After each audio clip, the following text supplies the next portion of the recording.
The Indonesian government, through the Indonesian Agency for International Development for Indonesian Aid, has sent the second batch of humanitarian aid to Palestine on Wednesday early dawn. The aid consists of medicine and medical equipment packages worth of $2 million. The humanitarian aid was dispatched from the Soekarno-Hatta International Airport in Tangerang, Banten.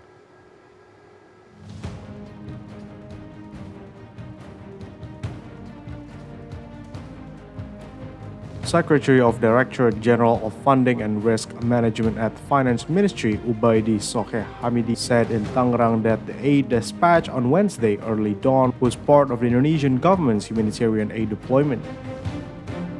Previously, President Joko Widodo officially deployed the government's first batch of humanitarian aid on November 20 from Halim Perdana Kusuma Air Base. Ubaidi said that the government allocated a total of 31.9 billion rupiah, equivalent to $2 million for the second batch aid to Indonesian Agency for International Development of Indonesian Aid. The aid deployed to Palestine were the basic medical necessities for Gaza residents, such as medicine and hospital sundries. He explained that the second batch aid was sent on a chartered Lion Air plane with a direct flight from Tangerang to El Arish Airport in Egypt. The Airbus 330-900 plane took off from Tangerang on Wednesday at 4:30 a.m. Western Indonesian time and will land in Egypt at the same day, 11 a.m. local time.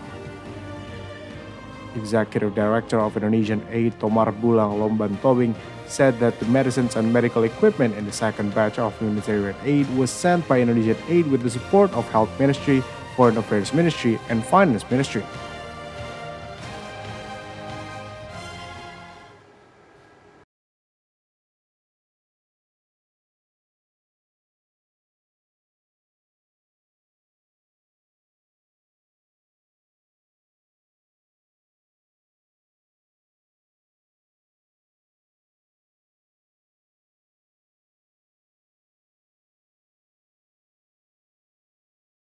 A total of 2,600 people, including patients, civilians, and medical staff, are still staying inside the Indonesian hospital in North Gaza, which is currently surrounded by Israel. Ashraf Al-Qudra, a spokesperson for Palestinian Ministry of Health based in Gaza, said in a statement on Tuesday that at least 400 injured people along with their families are still in Indonesian hospital in Gaza, in addition to the 200 medical personnel and around 2,000 refugees. Al-Qudra also said that there are 259 injured individuals, a number of civilians and medical personnel still inside the Al-Shifa hospital. He said that there is no definite date for their evacuation from Al-Shifa hospital, which is under full control of Israel. Al-Qudra affirmed that all hospitals in the city of Gaza and northern areas of the Gaza Strip are unable to operate due to Israel's continuous attacks. He added that a delegation from the World Health Organization, or WHO, has arrived at Al-Shifa Hospital in the past few days to coordinate the evacuation of people who are still inside the hospital.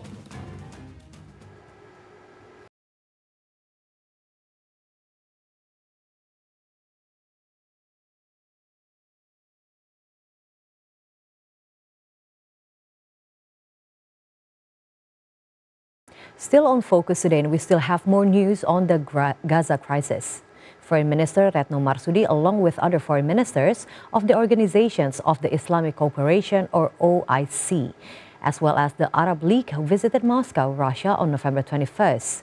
Minister Retno said one of the topics discussed at the meeting with Russian Foreign Minister Sergei Lavrov was the attack on the Indonesian hospital in Gaza. So the following is the complete statement from Minister Retno. Dalam pertemuan menyampaikan bahwa alasan Israel mengenai apa yang dilakukan saat ini sebagai self-defense sangat tidak dapat diterima. Pertama, karena alasan tersebut tidak dapat dipakai oleh penjajah seperti Israel.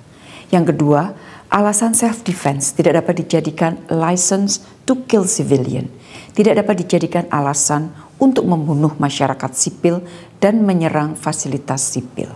Rusia juga sepakat dengan butir-butir yang ada di dalam resolusi KTT OKI Liga Arab. Kami menyampaikan pentingnya semua negara melihat secara jernih isu Gaza dan mengambil sikap yang adil. Sangat urgen untuk segera mengambil tindakan agar kekerasan dapat dihentikan, gencatan senjata dapat terwujud, dan bantuan kemanusiaan dapat diberikan secara lancar atau unhindered. Untuk itu diperlukan dukungan dari banyak negara, terutama negara-negara anggota tetap Dewan Keamanan PBB termasuk Rusia. Penyerangan Israel terhadap rumah sakit Indonesia juga dibahas selama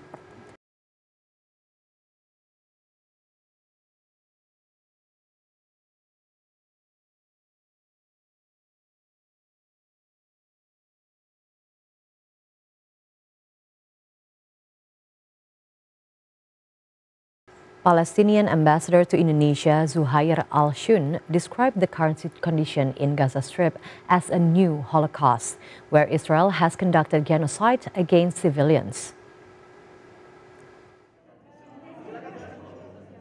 Speaking at the Road to R20 event in Jakarta, Zuhair condemned Israel's blind attacks, which targeted civilians, including children, women, and the elderly. He urged the world to stop the war immediately, to end violence and focus on political solutions. What's happening on the ground, it's really genocide and the new Holocaust. Big crimes against civilians, against children. More than 13,500 have been, till now, martyred, killed. Half of this amount children. Children, they are fighting against Israel, who below 10. So this is the fact. Hopefully that we'll reach for end of this conflict. This is the main issue. More than 75 years, Palestinians are suffering. For whom we have to go?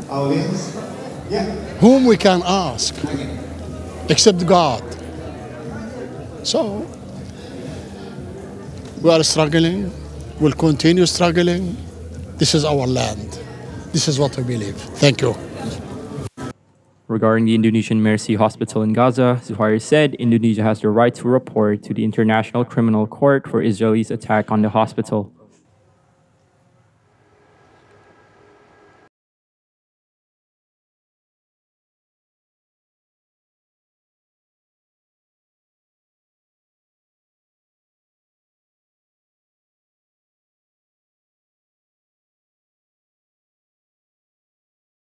Presiden Joko Widodo swore in the new military commander, General Agus Subianto, at the State Palace in Jakarta today.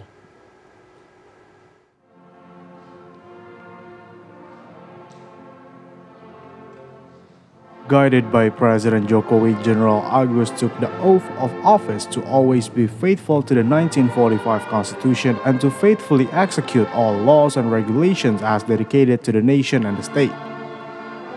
The inauguration ceremony was held in reference to Presidential Decree No. 102/TNI/2023 about the dismissal and appointment of the Commander-in-Chief of the Indonesian Military, or TNI. Also today, President Jokowi swore in members of the Advisory Board and Executive Board of the Indonesian Retired Soldiers Association, or ALVRI. Speaker of the House of Representatives Puan Maharani and a number of ministers witnessed the inauguration ceremony today. They include Coordinating Minister for Political, Legal and Security Affairs Mahfud MD, Minister of Defense Prabowo Subianto, and the Minister of State Secretary Pratikno. General Agus was elected as the sole candidate for the Commander-in-Chief of TNI to replace Yudo Margono, who will retire on November 26, 2023.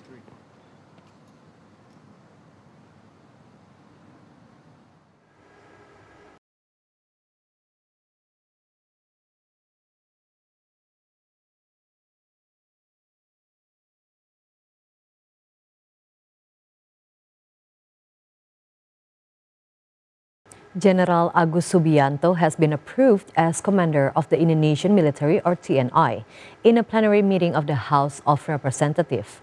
The inauguration of General Agus has also been held by President Joko Widodo at the State Palace on Wednesday morning. Agus Subianto replaces Admiral Yudo Margono, who will retire on 26 of November 2023. So the following is the profile of General Agus Subianto.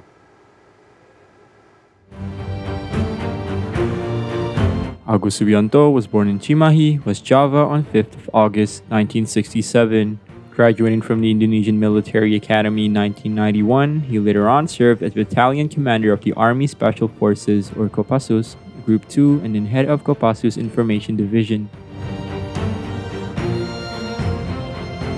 Throughout his career, Agus once served as commander of the Surakarta District Military Command at about the same time Jokowi was serving as mayor of the Central Java City. He was named Deputy for Operations to the Chief of Staff of the Medan-based Bukit Barisan Regional Military Command in 2014 to 2015, and a brief posting as Deputy for Operations to the Chief of Staff of Kostrad 2nd Division in May 2015, before appointed as middle-ranking officer at the Army Headquarters Security Detachment in 2015 to 2016. In 2016 to 2017, Agus served as Military Education Regiment Commander at the Palembang-based Sriwijaya Regional Military Command, before he was named Commander of the Tadulaku Resort Military Command in 2017 to 2018. Middle-ranking officer at the TNI Headquarters in 2018 to 2019, and Deputy Commander of the Infantry Weaponry Center at the Army's Education and Training Command in 2019 and 2020. Agus served as Commander of the Surya Kencana Resort Military Command for a brief period in 2020, before he was appointed as Commander of the Presidential Security Detail, or Paspampres, in 2020 to 2021. In between, he was promoted to the rank of Major General on December 8, 2020. Agus was then named as Commander of Bandung-based Liwangi Regional Military Command in 2021 and 2022, and Deputy to the Army Chief later in 2022. October 2023, Agus was appointed as the Army Chief, a post he served only for a month before he was inaugurated by President Joko Widodo as the new TNI Chief.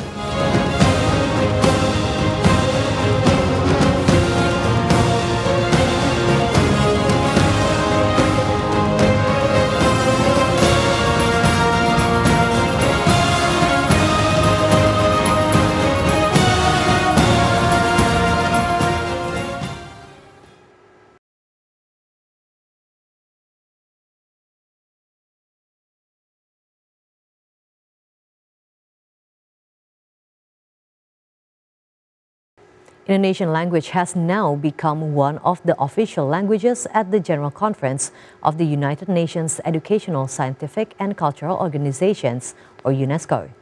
The announcement was made at the General Session at the UNESCO building in Paris, France on Monday, November 20th, 2023. The following are steps taken by the Indonesian government to make Indonesian the official language of UNESCO.